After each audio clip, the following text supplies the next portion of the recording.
The night my heart got trampled. I opened my private Twitter alt, sobbing, posted a story. Tonight I'm looking for a kindred soul to split the bill. 60 seconds later a text hit my phone. 50 grand just landed on my payroll card. My boss followed up. What floor is your townhouse on again? There he was, sipping tea on our sofa like he owned the night. Ethan flicked me a look that screamed, "Care to explain?" I spread my hands, hopeless. I could hardly confess I'd ordered myself a sugar daddy. Could I? The guy set the cup down and stood to shake Ethan's hand. "Adrian, just checking on our girls' overtime situation." Ethan, Skylar's brother, afraid the two of them would talk until the lie unraveled. I yanked Adrian toward my room. I slammed the bedroom door shut behind us. Then the awkwardness hit. Adrian murmured, "You planning to let go anytime soon?" I dropped his sleeve like it was on fire. Everyone knows the man's a neat freak perfectionist. Cross that line and you're canned. He smoothed the cuff I'd wrinkled. Then, like a CEO on an inspection tour, he scanned my bedroom. His gaze landed on the glowing laptop on my desk. "Cool." Detached voice. "So, that the machine you used for the story?" I choked. "No, just my phone." He turned, eyes unreadable. Oh, what kind of, is that? Wire 50 grand. Show up 5 minutes after the post. What is he really here for? Surely not actually spending the night. I chose my words carefully. "Boss, why did you?" He slanted me a look. "Who were you hoping would come?"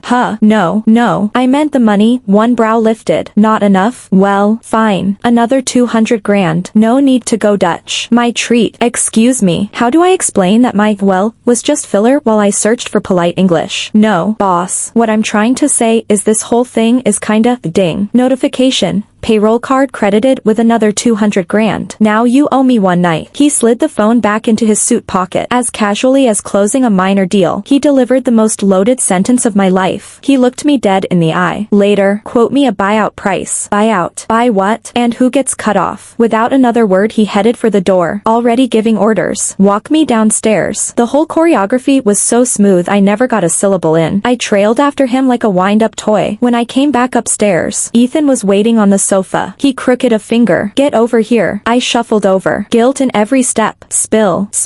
What? What kind of Caldwell sends the big boss for a home visit that ends with both of you locked in your bedroom? His tone was flat, Ethan's version of furious. I mumbled, "Overtime's been brutal. The boss is being humane." I didn't buy it either. The overtime was real. Adrian was merely humanoid. Ethan brushed my hand away, narrowing his eyes. I started to sweat. Finally, "Are you two dating?" Pfft. I spat water all over his neck. He calmly used my sleeve as a towel. I shook my head like a possessed drum. "No way. We're basically strangers." "You sure?" "Because the way he looked at you." "What about it?" He released my sleeve. "Nothing. I just didn't like it." Understandable. The man's a walking HR violation. A ringtone cut in Ethan's phone. Caller ID, Shannon. He tousled my hair, smiling. "Be good. Get some sleep." Without another glance he disappeared into his room. I pulled out my phone and flipped to Ethan's Instagram. Caption, 2 words, "Going public." Photo, him and some girl, beaming, fingers laced, hearts in their eyes. So damn sweet. My brain short-circuited. I reopened my alt account and word vomited another story. No date, just summoned the stingy devil himself. Karma. I deleted the story. 60 seconds later, I screenshotted it. Denial is futile. Is Adrian's surveillance grade insane? Does Caldwell even have an HR department left? I tried to figure out which burner he was lurking behind, but I'd bought so many bot followers the list was useless. I cursed my luck and went to bed. Next morning I overslept. I sprinted into the elevator 2 minutes before clock-in. Hair still horizontal. Hit the button, then realized we were the only 2 people inside. Me and Adrian. Silence thick enough to slice. Remembering last night made the air thicker. I stared at my watch, praying for speed. A low voice floated from behind. "In all my years at Caldwell, you're the only other person I've seen in this elevator at this hour. If you hadn't staged a midnight home invasion, maybe I'd have slept." "Buddy." I gave a compliant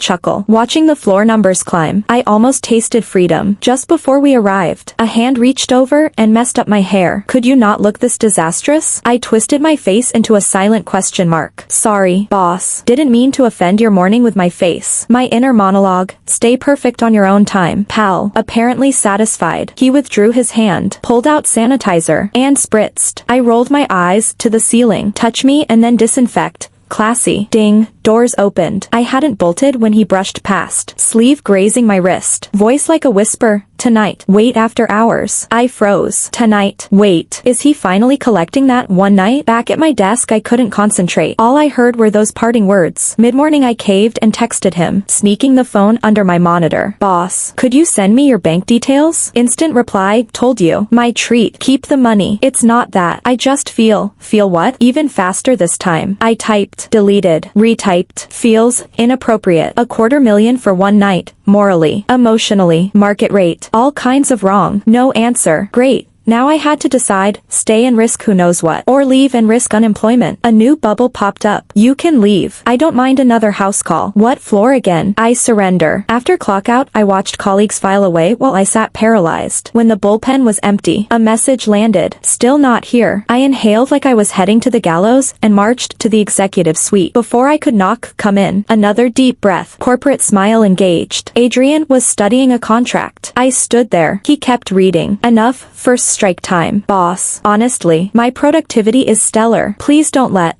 whatever you think you see in me cloud your judgment. I'm really not worth a reckless investment. I'd rehearsed that speech 800 times, nailed it. He finally looked up, unreadable. When his expression didn't budge, I improvised. A man like you can have anyone. Why throw money at someone this random? Tell me exactly what makes me so excellent. He cut me off. I blinked, seriously. He tossed his pen down, leaned back, arms folded, waiting, as if he'd sit there until he got an itemized list. Rich. That was all I produced. That's it? Yeah. His face darkened. I didn't dare clarify that my yeah was placeholder noise. The office fell into funeral silence. I felt like I was roasting over coals. Finally, voice low, Skylar, present. You're something else. Something else how? While I decoded that, he snapped the folder shut and shoved it at me. I opened it. Caldwell's pending endorsement deal with a top-tier celebrity. Land the signature and the cash is yours to keep. The night forgotten. Fail. He rounded the desk, closing the distance. And you settle the tab for that one night. In full. His face was inches away. Boardroom fluorescent never felt so steamy. Just as my brain blue screened, he added, dead serious, also, me or your brother. Who's more excellent? What kind of quantum leap is that? Before I could cobble an answer, Ethan's voice came from the doorway. Does any of this fall under official job description? I jumped back like a rescued hostage. What are you doing here? Ethan walked over, sliding an arm around my shoulders. You never came home. Figured I'd check. Only then did I realize I'd been so panicked I forgot to text him about working late. Adrian's eyes locked on Ethan's hand. His frown deepened. Ethan met his stare. Hostility unfiltered. Mind if my sister clocks out now? Adrian held the look. The air felt ready to spark. Then Adrian stepped forward, pressed against me, and guided my hand to flip the contract to the signature page. Right there. Get the autograph. Understand? I was too stunned to roll my eyes. Yes, I know how contracts work. Satisfied smirk back in place. He released me. Now she may leave. Ethan didn't answer. I only felt his fingers tighten on my shoulder. He steered me out without another word. He drove like we were fleeing a crime scene. I clutched the door handle. Seeing me pale, he eased off the gas. Skylar.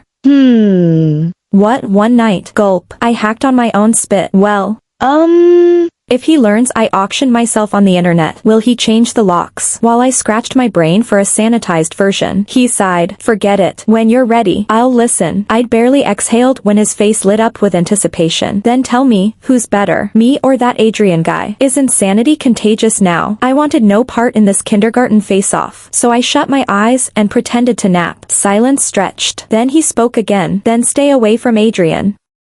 Ethan's voice had gone ice cold. I answered on instinct, but he's my boss. Before I could finish, I cracked an eyelid and sneaked a look at him. His expression was unreadable. We didn't speak again the whole ride. After I'd washed up and was heading to my room, Ethan suddenly called after me. Let's go out to eat tomorrow after work. Sure, Shannon's coming too. My hand froze on the doorknob.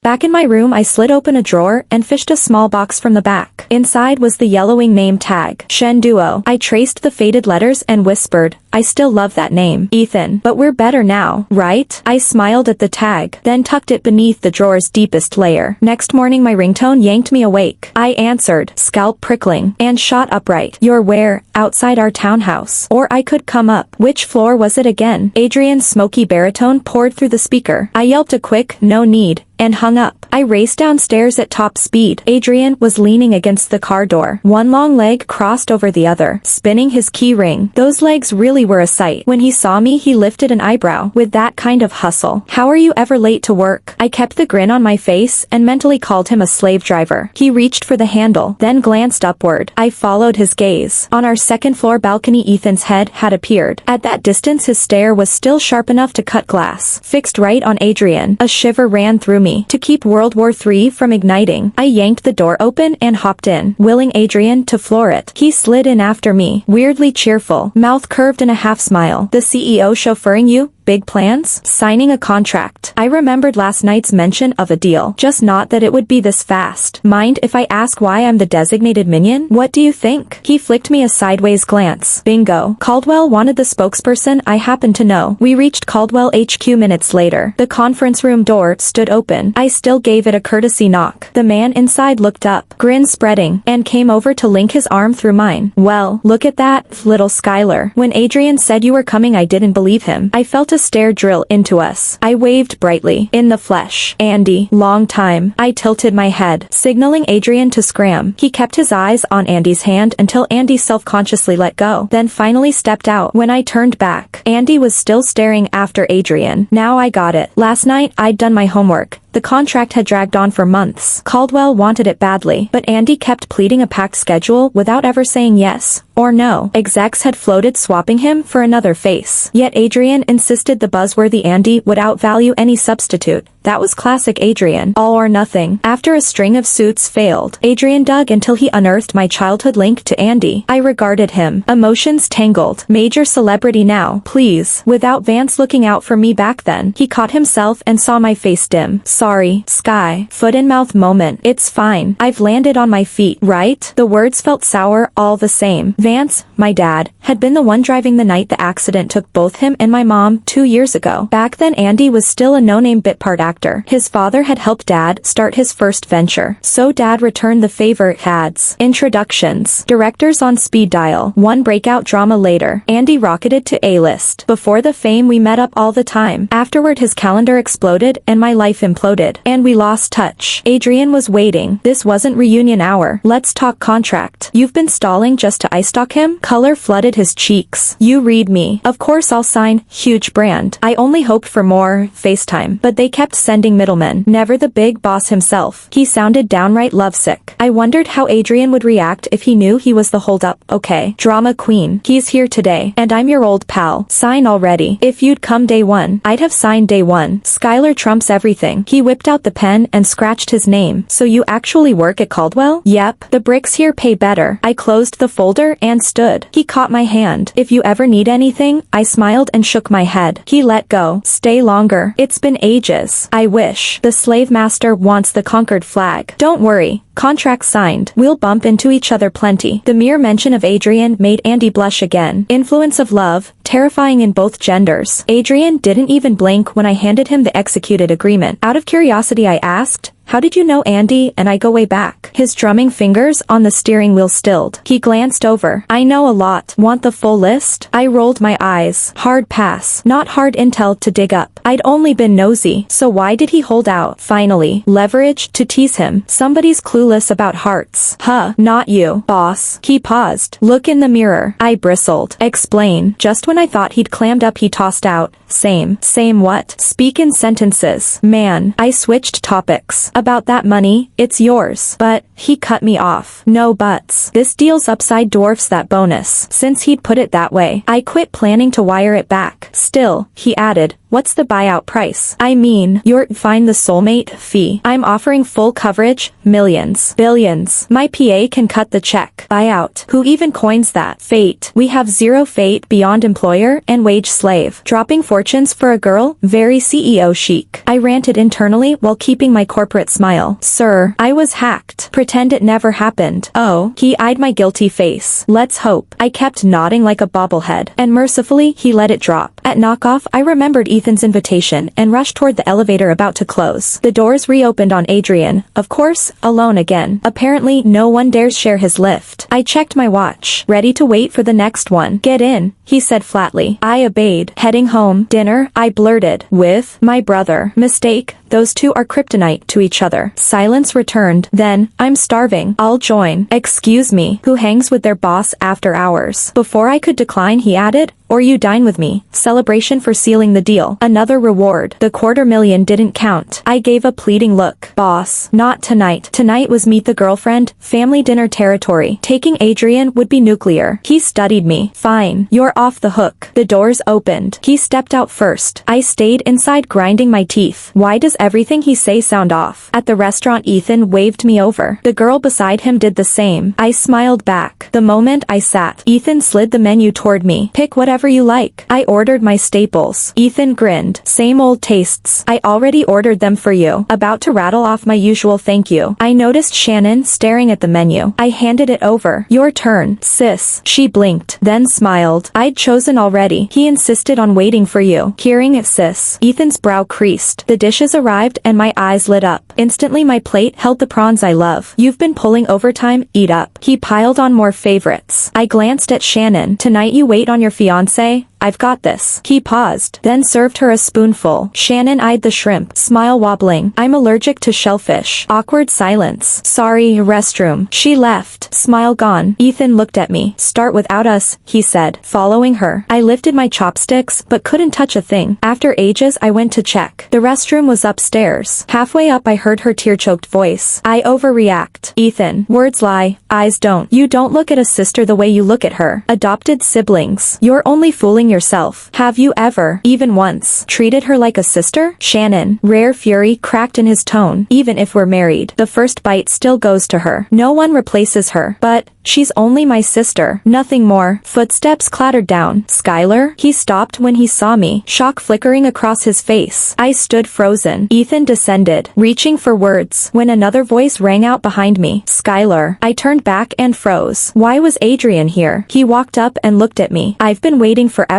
What took you? Still eating. Waiting for me. Adrian was talking nonsense again. Before I could answer, he glanced at Ethan. I loaned Skylar to you for 1 hour of lunch. Deal was you finish. Then she works overtime. Looks like you're done, so I'm taking her back. He didn't wait for Ethan to reply. Just grabbed my hand and headed out. Staying any longer would only be awkward, so I let Adrian pull me along. I looked back. Ethan hadn't moved. I turned away, missing the way his fists clenched. Outside the restaurant I jerked free. This time he didn't pull out sanitizer. He only stared at his open palm. Relax, boss.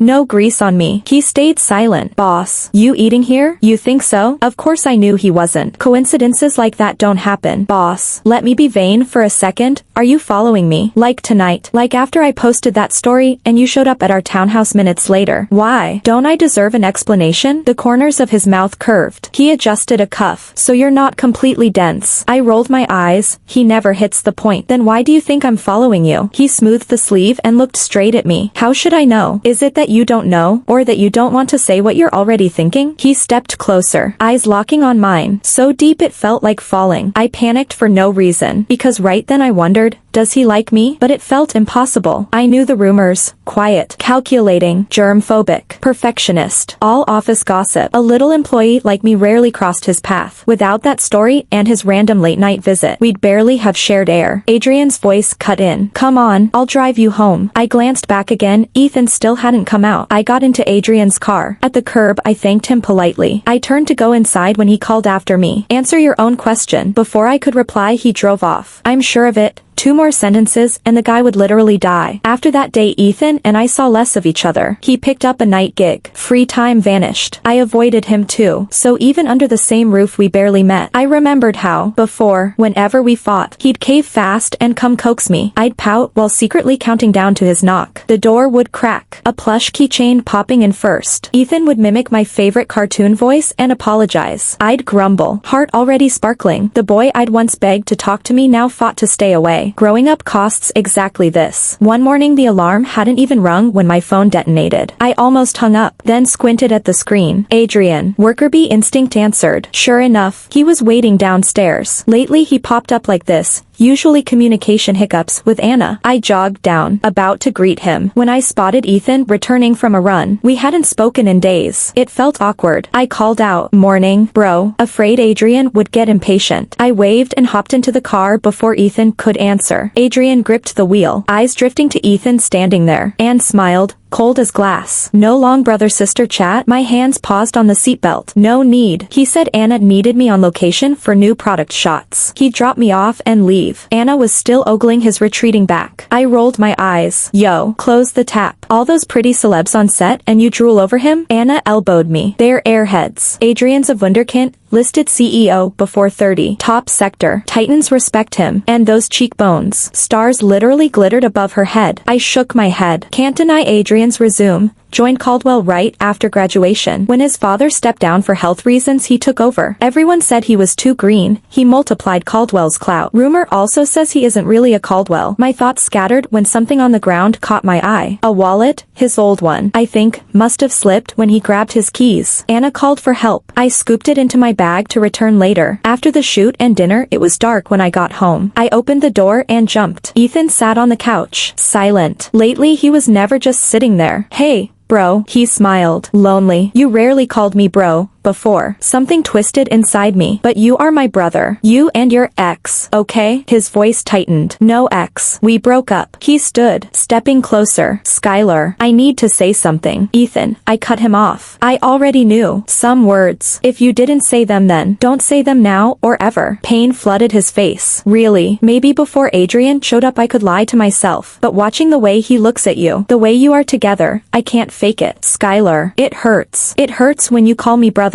When I picture you with someone else. When I imagine you in someone else's arms. Loving him. I can't breathe. I tried with Shannon, but I can't feel a thing for her. I was a coward. I don't want to be your brother anymore. No more running. No more lying. His fingers dug into my shoulders. I winced. Ethan, you're hurting me. He let go instantly, brightening because I'd said his name. I looked at him, throat thick. Ethan, I thought I loved you, but now I know I don't. And the past is past. Since you walked away once, don't turn back now. Siblings, that's our best ending. I'll always see you as my big brother. And you'll dote on me like a real sister, right? His face went blank, eyes hollow. But I knew, starting today he would only be my brother. I went to my room. That night I dreamed forever. Mom and Dad took me to Riverdale to hand out snacks and supplies to kids my age. I was all smiles. They beamed at me. I woke with tears streaming. I hadn't dreamed of them in so long. Maybe I'll meet them more often now. At noon Adrian texted, Anna's shoot was wrapped. Lunch together. He told me to wait in the garage. I scrolled my phone. Bored. A van screeched up. 3 Hulks jumped out. Before I could react a towel clamped over my mouth and they dragged me in. Just as the door slid shut the elevator dinged. Adrian. His pupils shrank to pinpoints. The door slammed. The van roared off. And the world went black. I woke in a deserted warehouse. Bound to a chair. Gag in mouth. A few guys played cards nearby. I shifted. The ropes bit. Wrists burning. One glanced over. She's awake. Still no word and wrists throbbed. One guy glanced over. She's awake. Still no word from the kid. Did we grab the wrong chick? We've watched. He only meets her. It's right. So what? If we're wrong we grab another. Meanwhile we can have fun. They laughed. Eyes crawling over me. I got it. They wanted Adrian. But given our, whatever this is, they'd probably miscalculated. Still, until he answered I was technically safe. After that, not so much. A while later one shouted, Boss, the kid says he's on his way. The leader nodded. I doubted Adrian would come alone. Or maybe he needed me to sign some contract. Soon a lookout yelled that Adrian had arrived. The warehouse door lifted. Adrian stood there with a duffel. His gaze found me first. Backlit, face unreadable. He set the bag down. Let her go. The boss signaled. A thug unzipped the duffel. Counted. Nodded. Another goon moved to untie me. Just as the rope round my wrists loosened, a punk spoke up. Boss, we just letting them walk? As he spoke he shot me another glance. I remembered this guy. He couldn't stop sizing me up. The man untying the rope paused when he heard the remark. The ringleader slapped the the kid across the back of the head and laughed. You and your little fantasies. The kid rubbed the spot. There's only 2 of them. Our job's done, so why don't we? The boss hesitated a couple of seconds, then looked my way. Sounds good to me. After I have my fun, the rest of you can take your turn. The crew cracked up, their eyes roaming over me like wolves. The guy who'd been loosening the rope stepped back. I stayed calm on the surface, but behind my back I was frantically twisting my wrists. The rope had slackened. Maybe I could work free. The boss started toward me. The door flew open and Adrian's low, icy voice filled the room. Touch her and see what happens. The gang only laughed harder. Kid doesn't know the spot he's in. The words were still hanging when a scream came from the doorway. I looked up. Adrian had already dropped one guy to the floor. The rest froze. Stunned, I bolted for the entrance. By the time they snapped out of it, Adrian had me by the arm and we were crashing into the woods. Deep among the trees, he suddenly pulled me into a hug. Something soft was pushed into my hand. My wrists were finally free. He'd been cutting the rope while he held me.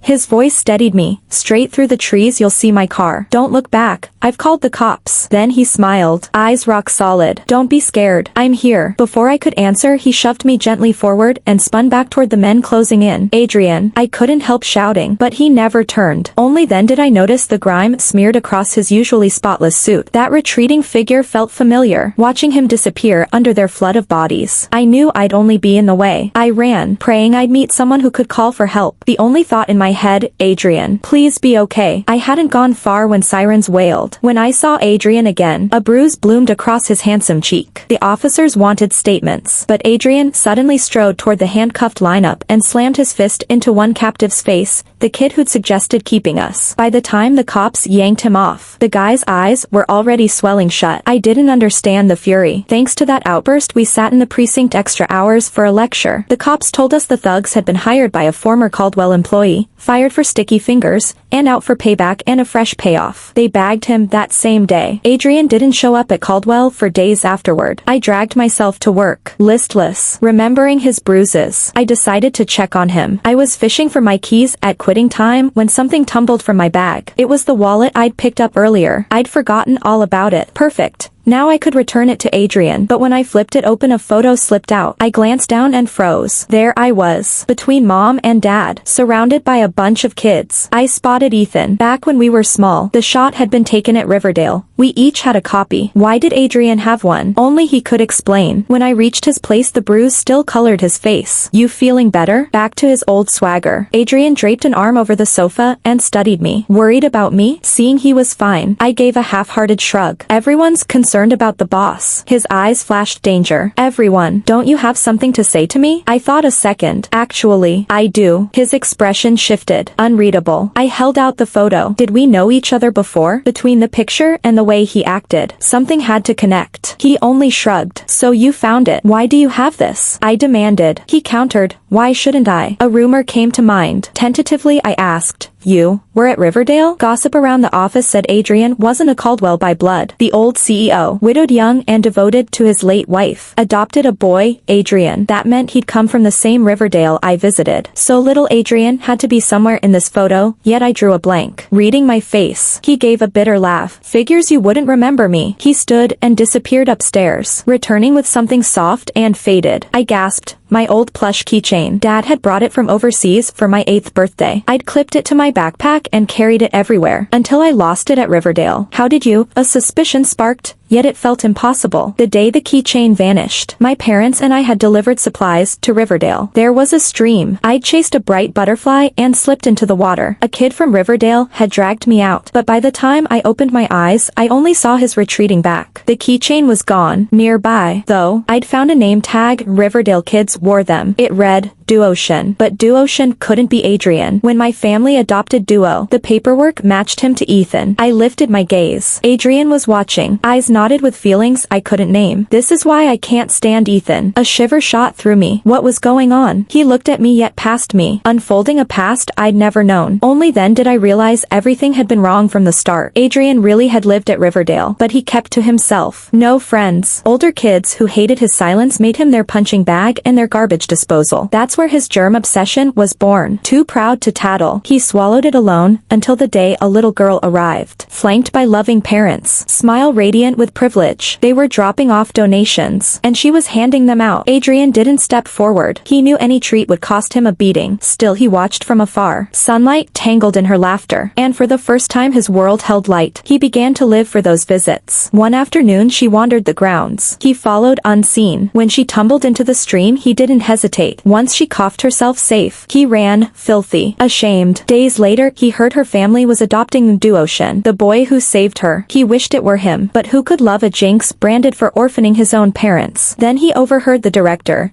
Duo earned the adoption by rescuing the girl. Good deeds reap rewards. Adrian felt the cosmic joke. Soon the Caldwells took him away. The girl vanished, but the stolen plush keychain stayed on his nightstand. Her name stitched in faded thread carried him through every sleepless night. Years later the Caldwell payroll list gave him that name again, Skylar. This time he stepped forward. Tears blurred everything. I didn't know whom I was crying for, him, me, or the years we'd lost. When I'd found Duo's name tag, I assumed my rescuer had dropped it. I begged my parents to adopt a Duocean, and from that moment on, the story was wrong. The back I'd watched disappear by the stream, then in the woods the other night, belonged to the same person. Seeing me cry, proud Adrian panicked. He clumsily wiped my cheeks. Skylar, don't cry. I can't stand it. If you hate this, I'll never speak of it again. Pretend today never happened. I blurted through the tears. Who says I hate it? He froze. I laughed and sobbed at once, hopeless. His eyes flared. He hauled me against him, voice fierce. I take it back. Like it or not, I love you. That's the answer you wanted. Skylar, be with me. I whispered, yes. He crushed me closer, then drew back, suddenly jealous. You and Ethan, that's been settled. He'll only ever be my big brother. I didn't finish. He kissed me. Thank you, Adrian, for finding me again. Please don't let go for the rest of our lives. Adrian, epilogue. I parked her desk where I could see her and grinned every time she sneaked snacks in the office. I followed all her apps, riding the roller coaster of her story moods. In the elevator I wanted to tell her messy hair was adorable. Instead I sniffed and played the neat freak boss. The deal with Anan wasn't vital, only an excuse to stay near her. When I heard she was eating out with Ethan, acid ate my gut. That seat should have been mine. I trailed them, content just to watch. The first time our hands brushed, my heart jackhammered. Those thugs grabbed the right girl. She might not notice, but my world is wallpapered with her. Anyone who tries to hurt her answers to me. The happiest day started when I saw her story and climbed the stairs. I knew she wasn't the type to auction herself. I only needed a reason to knock. I knew her floor. How many nights I'd stood beneath that lit window. The moment she opened the door I smiled inside. Skylar, I'm here. This time I won't run. Not ever again.